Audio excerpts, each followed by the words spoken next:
texto bíblico no Evangelho de Mateus, no capítulo 5.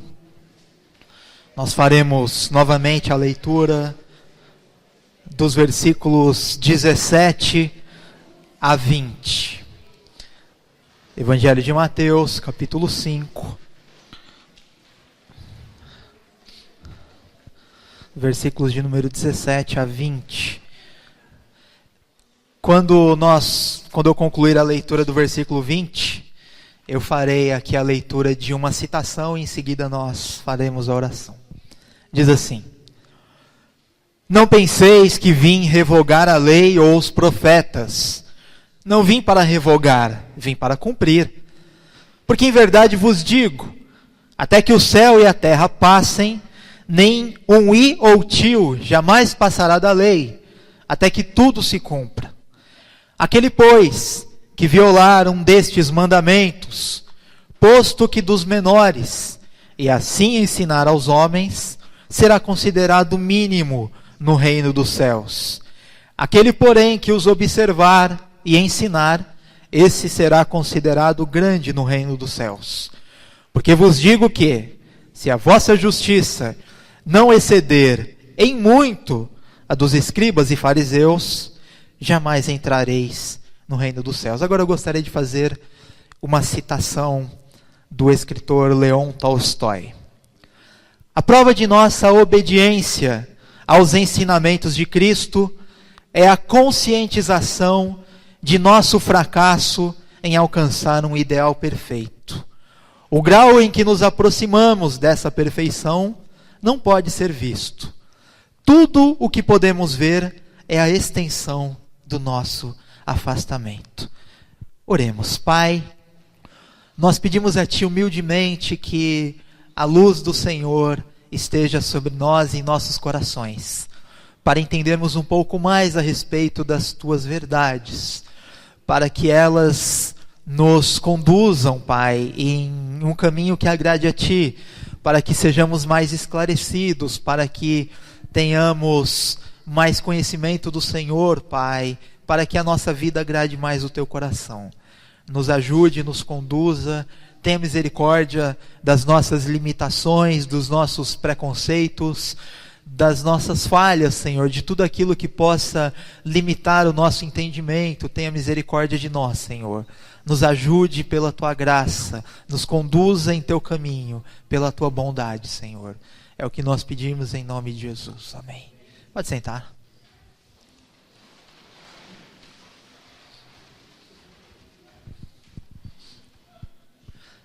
Como de costume, eu quero recapitular os pontos essenciais da mensagem anterior.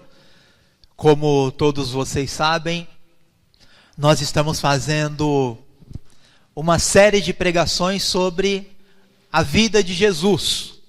E pretendemos ir nesse mesmo tema até o final do ano.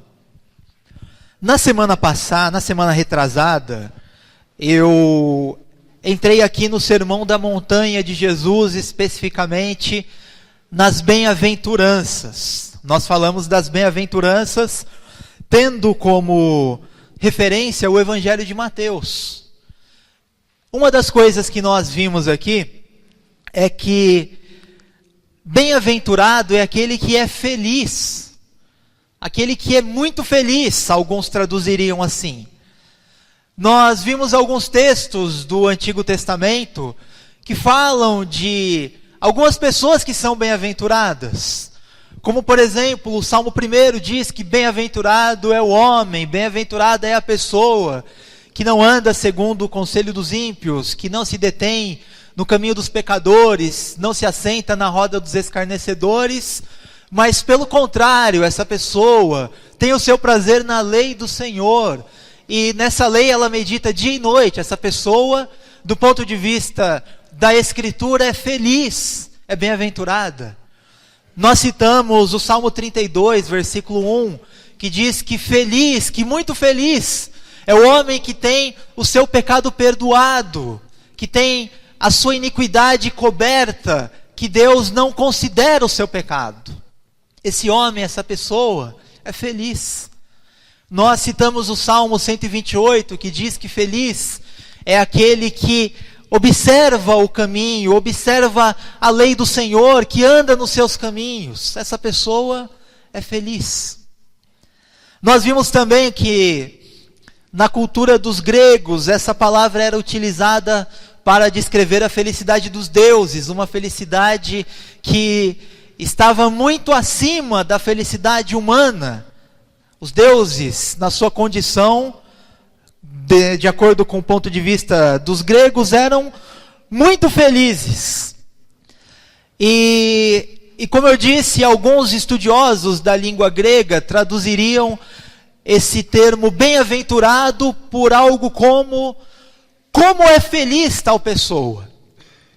E eles entendem que Jesus quis dizer isso. Como é feliz quem faz isso? Como é feliz quem faz aquilo? Como é feliz quem está nessa ou naquela condição? O escritor desse livro, que eu tenho utilizado aqui com bastante frequência para ministrar a vocês sobre a vida de Jesus, o Philip Yancey, nesse livro que eu recomendo a leitura, chamado Jesus que eu nunca conheci, ele diz que poderíamos traduzir o Sermão da Montanha por felizes são os infelizes. Na pregação anterior, eu acabei não enfatizando, ou talvez nem tocando nesse ponto, mas existem algumas diferenças entre as bem-aventuranças no Evangelho de Mateus e no Evangelho de Lucas. Apenas dos 4 evangelhos, nesses 2 nós temos as bem-aventuranças. A começar pela quantidade. O número de bem-aventuranças em Lucas é menor do que o número de bem-aventuranças em Mateus. Existem 2 diferenças aqui nas bem-aventuranças que estão nos 2 evangelhos. Uma delas é que Jesus diz aqui em Mateus que bem-aventurados são os pobres de espírito, que foi o que eu me foquei na pregação anterior. Só que se você for no Evangelho de Lucas, lá não está pobres de espírito, lá está apenas pobres. E também a bem-aventurança que fala em Mateus, bem-aventurados os que têm fome e sede de justiça, lá em Lucas está apenas bem-aventurados aqueles que têm fome. E essa diferença pode nos conduzir a um caminho de interpretação bastante diferente a respeito daquilo que Jesus Cristo disse. O pobre de espírito pode ser entendido como, de acordo com algumas traduções, como aquela pessoa que sabe que é espiritualmente pobre. Foi esse o foco da pregação. Aquela pessoa que sabe da sua condição diante de Deus. Mas se eu falo que bem-aventurado é simplesmente o pobre, eu estou mudando o meu foco. Eu estou entendendo que Jesus, ele coloca numa situação de felicidade aquele que não tem as coisas que para nós, no nosso conceito, trazem a felicidade. As coisas materiais que nós tanto buscamos, que nós estudamos, que nós trabalhamos para tê-las. E se Jesus está dizendo que felizes são os pobres, isso vai exatamente de encontro, se choca com o nosso conceito da busca por felicidade. Porque nós buscamos a felicidade, em parte pelo menos, em uma parte considerável, tendo as coisas, conquistando as coisas, crescendo financeiramente. E nesse texto nós teríamos um caminho contrário a isso. E nós temos alguns pontos que concordariam com essa interpretação do Philip Yancey, porque Jesus diz que felizes são aqueles que choram, porque eles serão consolados. Isso está de acordo com o capítulo 2 do versículo 61 do livro de Isaías, que diz que o Messias viria para consolar os tristes, consolar aqueles que choram. E isso é um contrassenso dizer que feliz é aquele que chora, porque aquele que chora está triste, aquele que chora está sofrendo, aquele que chora está com seu coração apertado. E se Jesus está dizendo que aquele que chora é feliz, nós poderíamos interpretar isso como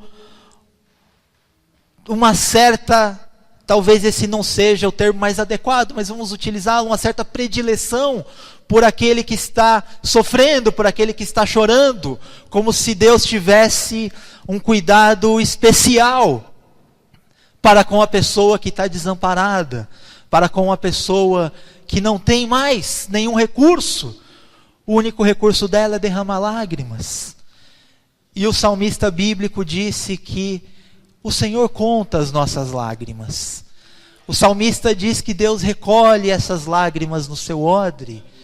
E o salmista diz que Deus registra essas lágrimas no seu livro.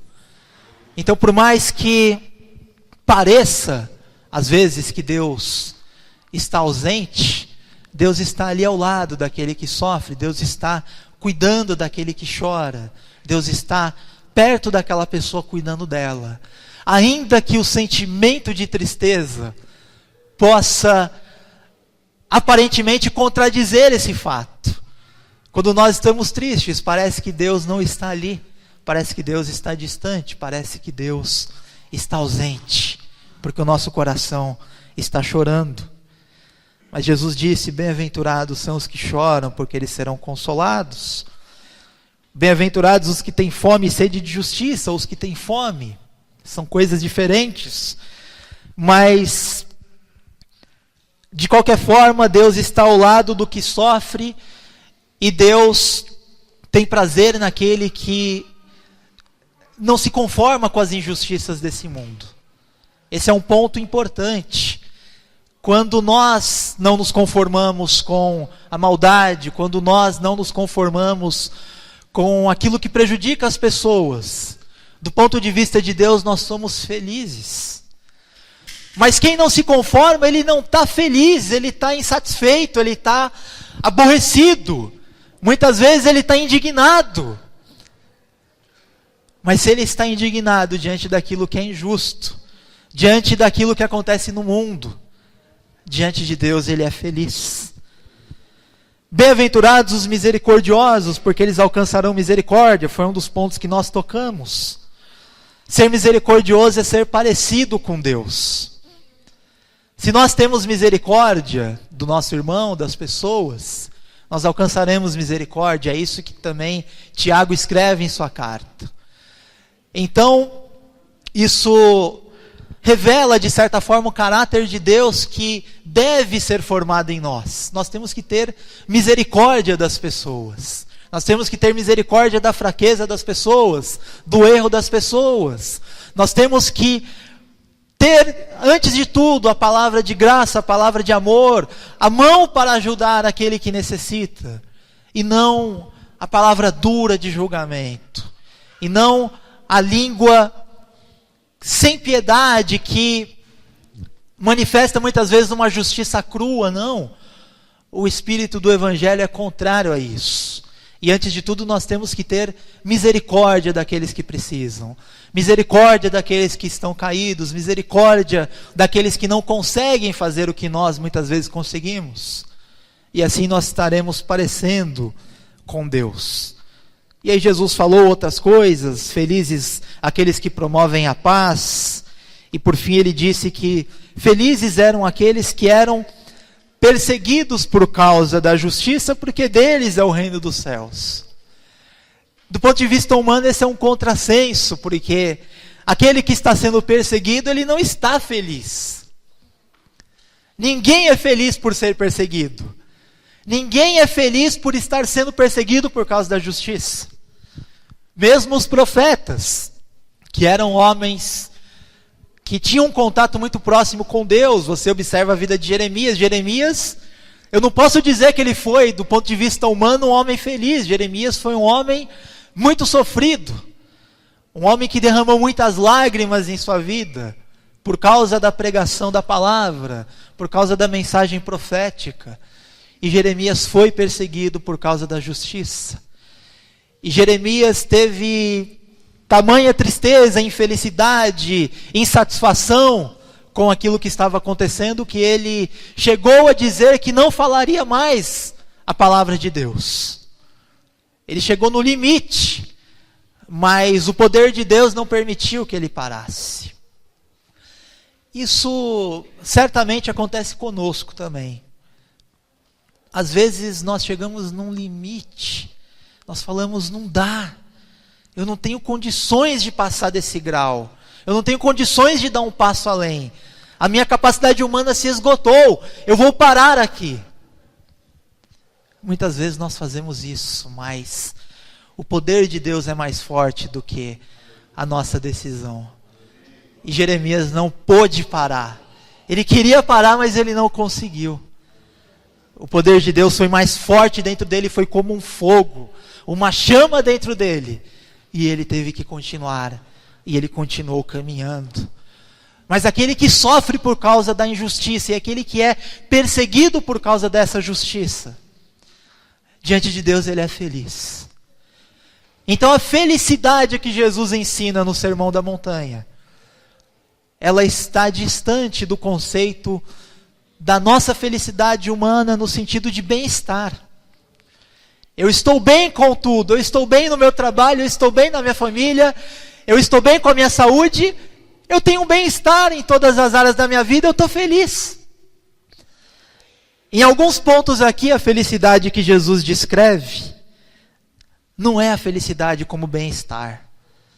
Aquele que chora não está no estado de bem-estar. Aquele que é perseguido não está no estado de bem-estar. Aquele que não se conforma com a injustiça não está no estado de bem-estar. Então, em muitos casos aqui, Jesus poderia dizer que felizes são realmente os infelizes. Aqueles que não se conformam com as coisas como elas são e lutam para que elas sejam diferentes, mesmo sabendo que vai fracassar, mesmo sabendo que ele não vai conseguir mudar o mundo, mesmo sabendo que o mundo continuará sendo como é, mas ele não se conforma com isso. Ele sofre, ele chora, ele se angustia, ele muitas vezes é infeliz, mas se ele tem essas motivações diante de Deus, ele é muito feliz. Espiritualmente, ele é um gigante. Na régua de Deus, ele está na medida certa. E o Senhor o aprova. Essa foi uma breve reflexão sobre as bem-aventuranças. Eu confesso a vocês que não é fácil interpretar as bem-aventuranças e, como eu disse, se nós fôssemos seguir em Lucas, a leitura seguiria um outro foco. Mesmo em Mateus, é muito possível que vocês encontrem outras chaves de leitura, outras formas de interpretação, mas eu acredito que essas aqui que eu passei não estão contrárias ao espírito do Evangelho ou ao ensino de Jesus Cristo.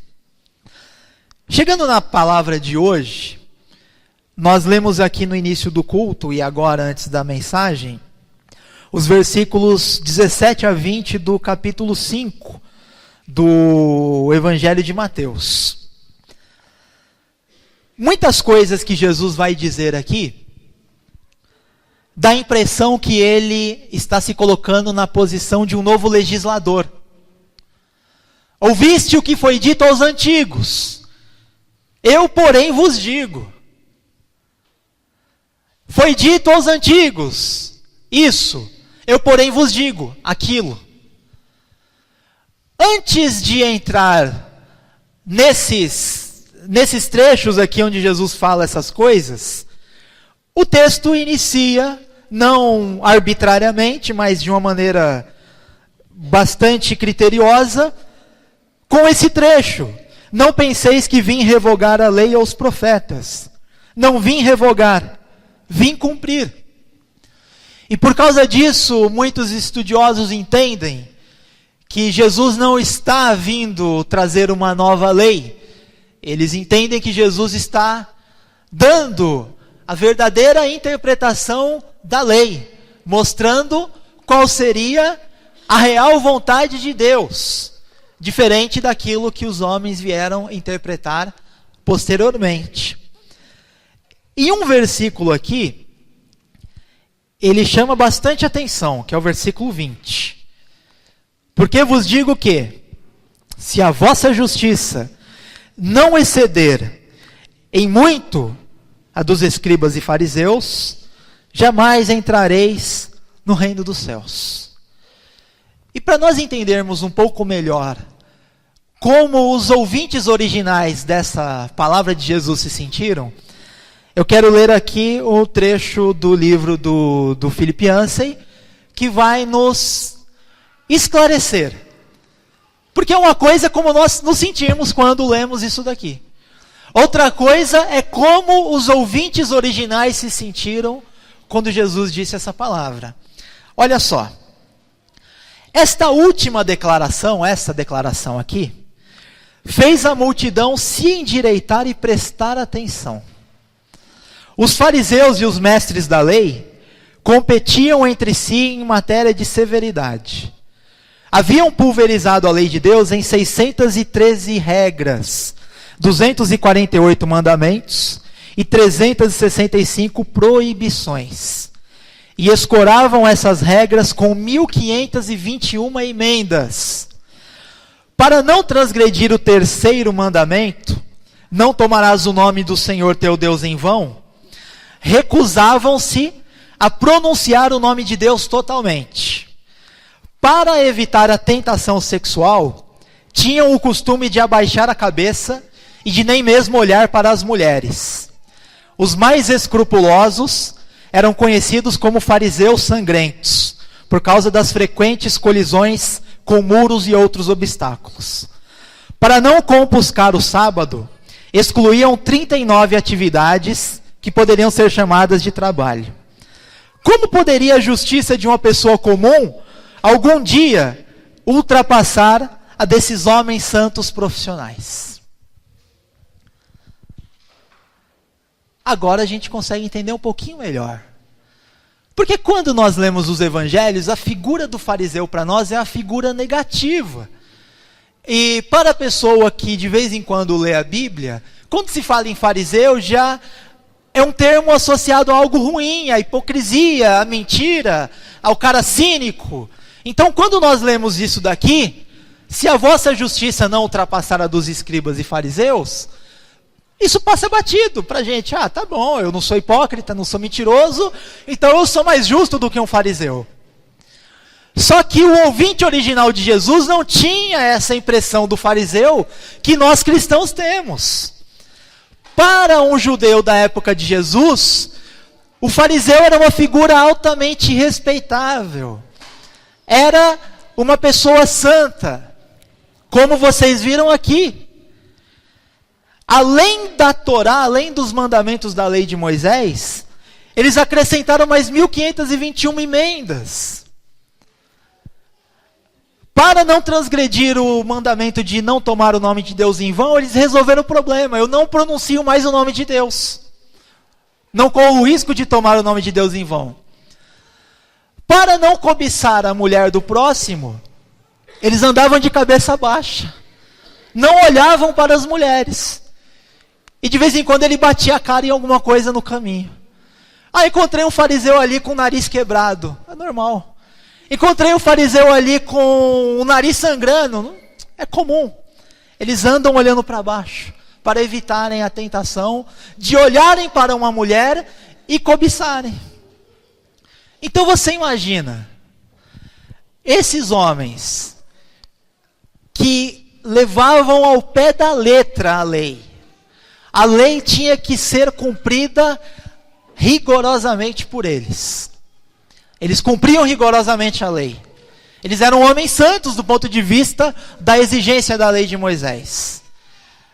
Aí eu pergunto, um ouvinte original de Jesus, ouve Jesus falando, se a vossa justiça não exceder a dos escribas e fariseus, vocês não entrarão no reino dos céus? Como que vocês acham que eles encararam essa frase de Jesus? Eu não sei você, eu tomaria um susto. Se eu tivesse ali, meio que distraído, pensando na vida, ali com a minha atenção dispersa. Jesus fala isso, opa. É igual quando você está assistindo um filme, aquele filme está meio chato e acontece aquela cena que tira você ali do seu sono e você fica vidrado. Você fala, meu Deus, o que vai acontecer agora? Essa foi a provável reação dos ouvintes de Jesus. E aí eu pergunto, se Jesus está propondo um nível tão alto de obediência a Deus, que está tão distante do homem que cumpre a lei, e mais distante ainda da pessoa comum, o que nós podemos fazer agora? Vamos para o texto. Vamos ver o que o texto nos diz a respeito do padrão de Jesus. Vamos ver o que está escrito. E vamos ver como que nós trazemos isso para as nossas vidas. Eu quero ler com vocês agora. Nós vamos ficar no capítulo 5 até o final. Eu quero ler para vocês aqui a partir do versículo 21. A partir do versículo de número 21. Olha o que diz. Ouvistes o que foi dito aos antigos: não matarás, conforme estava na Torá, na lei. E quem matar está sujeito a julgamento. Eu, porém, vos digo que todo aquele que, sem motivo, se irar contra seu irmão, estará sujeito a julgamento. E quem proferir um insulto a seu irmão, estará sujeito a julgamento no tribunal. E quem lhe chamar tolo, estará sujeito ao inferno de fogo, ou ao Geena. Jesus citou aqui 3 passos, porque os tribunais judaicos tinham 3 níveis de punição. E o último nível de punição que Jesus citou aqui, o fogo do inferno, o inferno de fogo, ou o Geena. O Geena era um lugar de queimar lixo, lá em Jerusalém. E ele não era só um lugar de queimar lixo, mas ele era o lugar de jogar os corpos de alguns criminosos. Então, o Geena, na época de Jesus, era o lugar da punição mais severa. Era a punição para as pessoas que cometiam os piores crimes. Então, por isso que Jesus Cristo colocou aqui as distinções de tribunais, de julgamentos, e do Geena, um lugar onde se queimava lixos e corpos indignos de serem enterrados. Então os ouvintes de Jesus entenderam muito bem o que ele estava dizendo aqui. Agora veja o seguinte. Ouviste o que foi dito aos antigos: não matarás. Jesus está citando a lei de Moisés. Eu, porém, vos digo. Aí aqui eu tenho que explicar uma coisa para vocês. Todo aquele que sem motivo, olha só. Esse sem motivo aqui na minha Bíblia está entre colchetes. Isso significa que muitos manuscritos antigos da Bíblia não têm essa expressão, não têm essas palavras sem motivo. E muitos estudiosos acreditam que a palavra original de Jesus foi essa daqui. Eu, porém, vos digo que todo aquele que se irar contra seu irmão estará sujeito a julgamento. E quem proferir contra ele um insulto, ou em outras versões, aquele que lhe disser raca, que é uma palavra que pode significar cretino, cabeça vazia, ou qualquer coisa pejorativa nesse sentido, idiota, imbecil, qualquer que lhe disser isso, estará sujeito a julgamento do tribunal. E quem lhe chamar de louco, de tolo, estará sujeito ao inferno de fogo. Vejam então, que aquilo que lá na Torá, aquilo que lá na lei de Moisés, era o mandamento contrário a se atentar contra a vida de alguém, em Jesus ele foi radicalizado a um nível que provavelmente nenhuma civilização anterior imaginou. Moisés escreveu: não matarás? Eu te digo, não podes tirar contra o teu irmão. Moisés escreveu: não matarás? Eu te digo, se chamares o teu irmão de idiota, tu és um homicida. Moisés escreveu: não matarás? Eu, porém, te digo, se chamar o teu irmão de renegado, de tolo, de insensato, és um homicida. Pensa nos ouvintes originais de Jesus. Ou pensa em nós, ouvindo isso de Jesus. Eu falaria: Senhor, não é um pouquinho radical? Quem nunca chamou uma pessoa assim? Eu sei que vocês nunca chamaram, mas eu já chamei. Pelo menos a maior parte da igreja vai se salvar. Mas quem é que nunca chamou alguém assim? O Philip Yancey diz aqui no seu livro que ele se atormentava com esse versículo porque ele tinha um irmão mais velho e cansava de xingar na adolescência seu irmão mais velho de imbecil, de idiota. Então esse versículo o deixava bastante preocupado. O que nós podemos fazer então? Jesus nos proibiu de nos irarmos contra os nossos irmãos. Seria possível ter uma vida em que você nunca se ira contra o seu irmão? Jesus me colocou ali numa condição severa, me proibindo até mesmo de me irar contra o meu irmão. E aí ele continua dizendo, do versículo 23 em diante: se, pois, ao trazeres a tua oferta, ali te lembrares de que teu irmão tem alguma coisa contra ti, deixa perante o altar a tua oferta, vai primeiro reconciliar-te com teu irmão, e então, voltando, faça a tua oferta. Já pensou se isso vira prática? A arrecadação vai cair uns 80% em todas as igrejas do mundo. Então, pula esse versículo aí. Esse versículo aí não é muito bom para a saúde financeira das igrejas. As igrejas não vão conseguir mais pagar o aluguel. Você vai ver um monte de igreja no escuro, não conseguimos pagar a luz nesse mês, porque a contribuição caiu demais.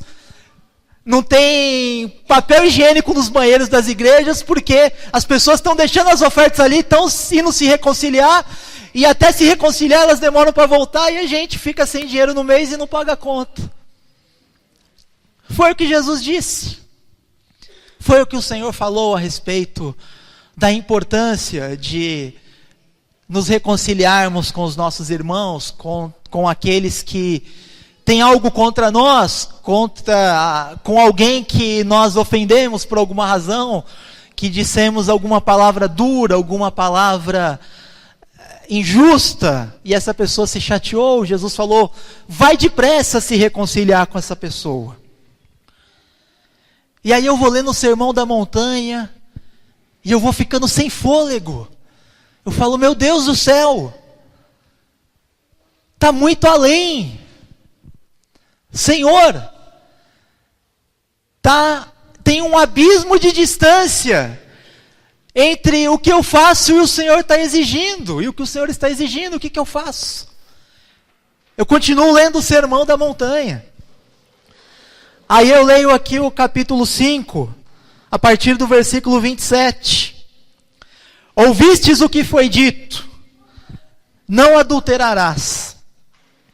Eu, porém, vos digo: qualquer que olhar para uma mulher com intenção impura, no coração já adulterou com ela.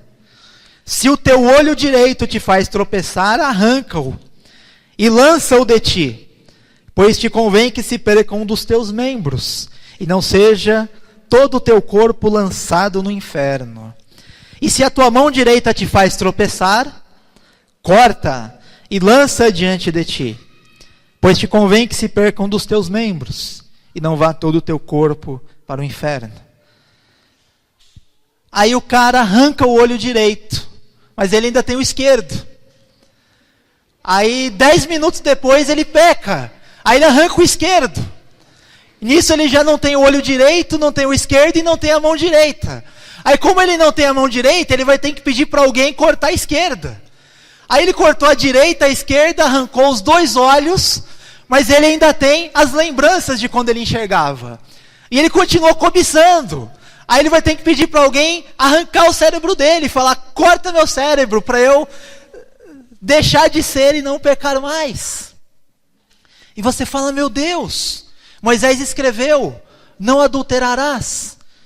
E Jesus diz, se em teu coração cobiçares, já adulterastes.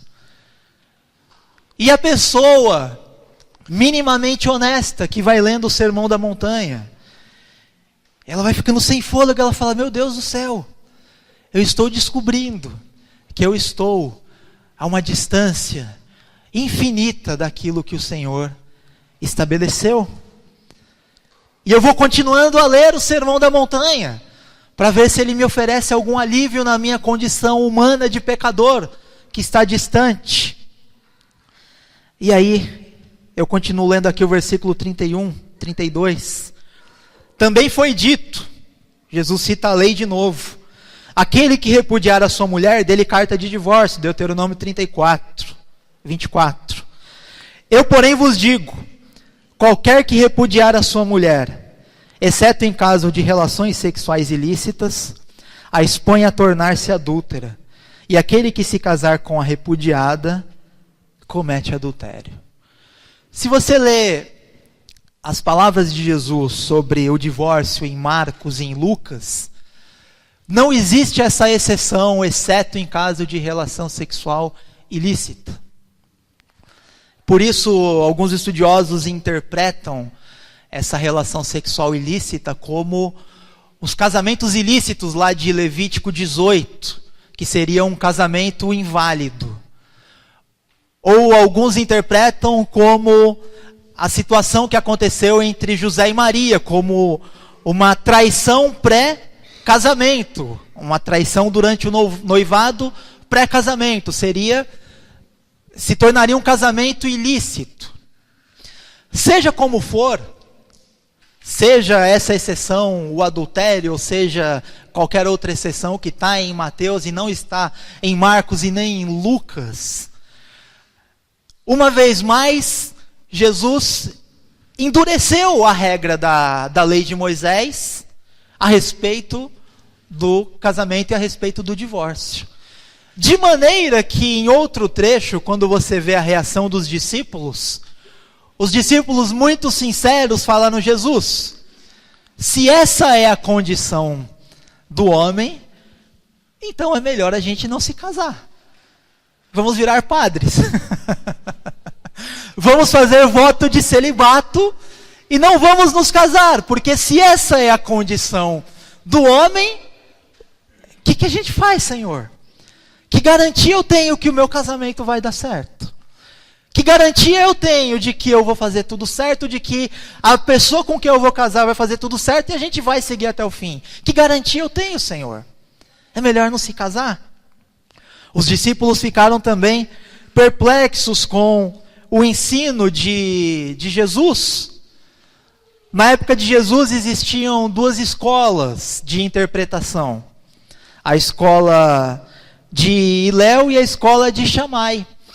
Um deles permitia a carta de divórcio por adultério e outro permitia o divórcio por qualquer razão, pela razão mais fútil possível. E se a versão de Marcos e de Lucas representa as palavras originais de Jesus, o que muitos estudiosos acreditam que sim, então Jesus, seguindo o espírito do Sermão da Montanha, das declarações anteriores, ele radicalizou ainda mais a lei. Ele deixou a coisa mais estreita, ele deixou a coisa mais difícil de ser cumprida. De forma que, se nós juntamos apenas esses poucos versículos que foram lidos até agora, todo mundo está na condição de um abismo infinito de distância entre o que se é praticado e entre aquilo que Jesus exigiu. Mas aí eu continuo lendo o Sermão da Montanha. para ver se eu acho alguma coisa que me livre da minha condição de pecador e de estar tão distante do ideal estabelecido por Jesus, para tentar me salvar. E eu leio aqui, para encerrar, os versículos 43 em diante do capítulo 5. Ouvistes o que foi dito: amarás o teu próximo, isso foi dito na lei, e odiarás o teu inimigo, isso não foi dito na lei. Eu, porém, vos digo: amai os vossos inimigos, orai pelos que vos perseguem, para que vos torneis filhos do vosso Pai Celeste, porque Ele faz nascer o seu sol sobre maus e bons, e vir chuvas sobre justos e injustos. Por quê? Se amardes os que vos amam, que recompensa tendes? Não fazem os publicanos também o mesmo? Se saudardes somente os vossos irmãos, que fazeis demais? Não fazem os gentios também o mesmo? Portanto, sede vós perfeitos, como perfeito é o vosso Pai Celeste. Aqui eu desisti.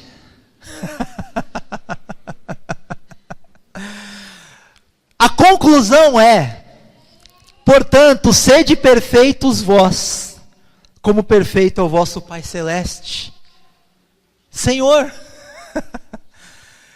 eu não tenho condições de ser perfeito, como perfeito é meu Pai Celeste. E aí eu me pergunto, o que eu faço diante do Sermão da Montanha?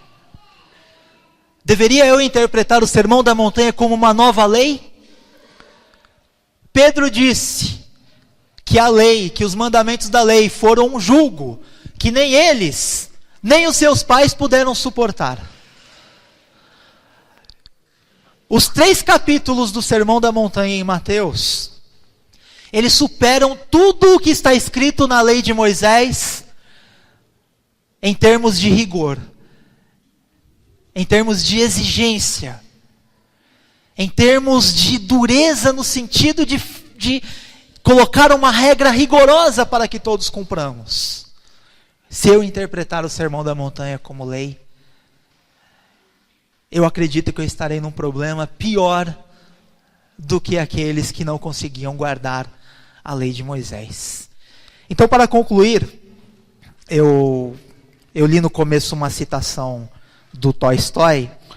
Eu gostaria de ler essa citação do Yancey uma vez mais, para que ela fique como reflexão a respeito do Sermão da Montanha. Porque é preciso que nós sejamos honestos a respeito da nossa real condição de distância disso que está escrito aqui. Eu acredito que todos temos maturidade, eu não preciso me estender para que você e eu saibamos que nós estamos muito longe disso daqui que foi exigido por Jesus. Então eu gostaria de ler aqui 3 parágrafos para concluir e deixar essa reflexão para você. Aqui fala o Yancey. Durante anos, eu pensei que o Sermão do Monte fosse um modelo para o comportamento humano que ninguém conseguiria seguir. Lendo-o de novo, descobri que Jesus pronunciou essas palavras não para nos sobrecarregar, mas para nos dizer como Deus é. O caráter de Deus é a matriz do Sermão do Monte. Por que deveríamos amar os nossos inimigos? Porque o Pai clemente faz o seu sol nascer sobre maus e bons. Por que ser perfeito? Porque Deus é perfeito. Por que acumular tesouros no céu? Porque o Pai vive lá e vai nos recompensar prodigamente. Por que viver sem medo e sem preocupações? Porque o mesmo Deus que veste os lírios e a vegetação do campo, prometeu cuidar de nós. Por que orar? Se um pai terrestre dá pão e peixe ao filho, quanto mais o Pai no céu dará boas dádivas àqueles que lhe pedirem. Como eu poderia não ter percebido isso? Jesus não proclamou o Sermão do Monte para que nós vincássemos a testa em desespero por não conseguirmos alcançar a perfeição. Ele o deu para nos transmitir o ideal de Deus, para o qual não devemos nunca parar de avançar, mas também para nos mostrar que nenhum de nós jamais atingirá esse ideal. O Sermão do Monte nos força a reconhecer a grande distância entre Deus e nós, e qualquer tentativa de reduzir essa distância de alguma forma, moderando suas exigências, nos faz errar o alvo completamente. A pior tragédia seria transformar o Sermão do Monte em uma outra forma de legalismo, de lei. Ele deveria antes acabar com todo o legalismo. O legalismo, como os fariseus, vai sempre falhar, não porque seja severo demais, mas porque não é suficientemente severo.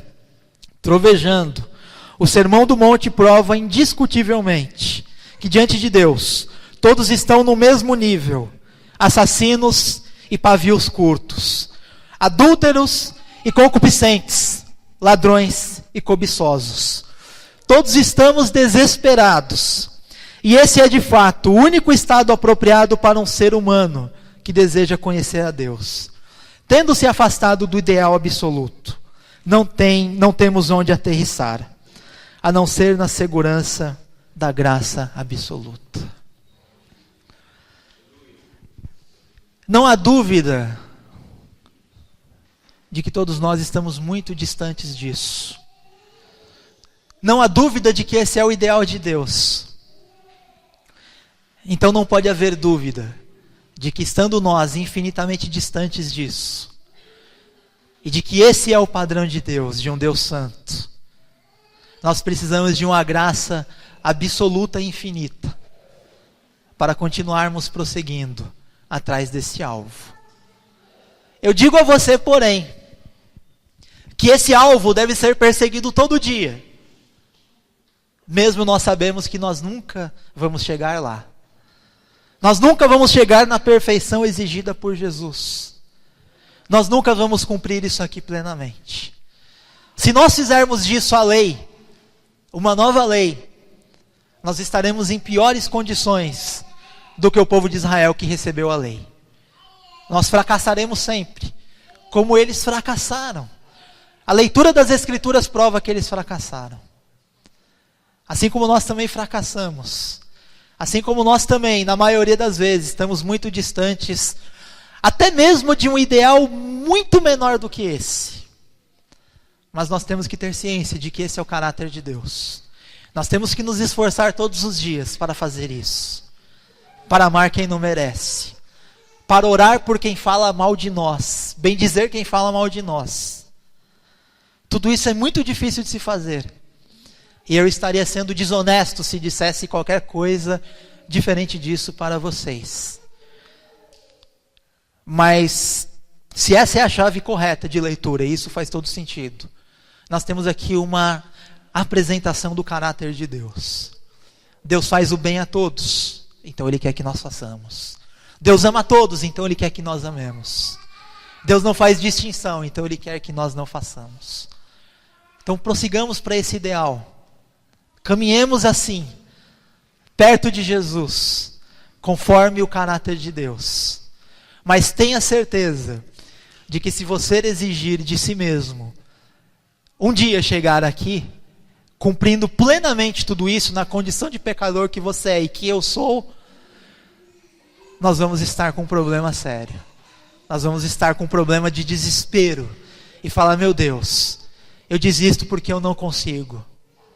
Mas como disse aqui, eu quero ler novamente para fechar. A leitura do começo, que eu acredito que é a chave de leitura do Sermão do Monte. A prova de nossa obediência aos ensinamentos de Cristo é a conscientização de nosso fracasso em alcançar um ideal perfeito. O grau em que nos aproximamos dessa perfeição não pode ser visto. Tudo o que podemos ver é a extensão do nosso afastamento. Quanto mais conhecemos a Deus, a sua vontade, e caminhamos na sua vontade, mais nós percebemos o quão distantes estamos do ideal divino. Amém?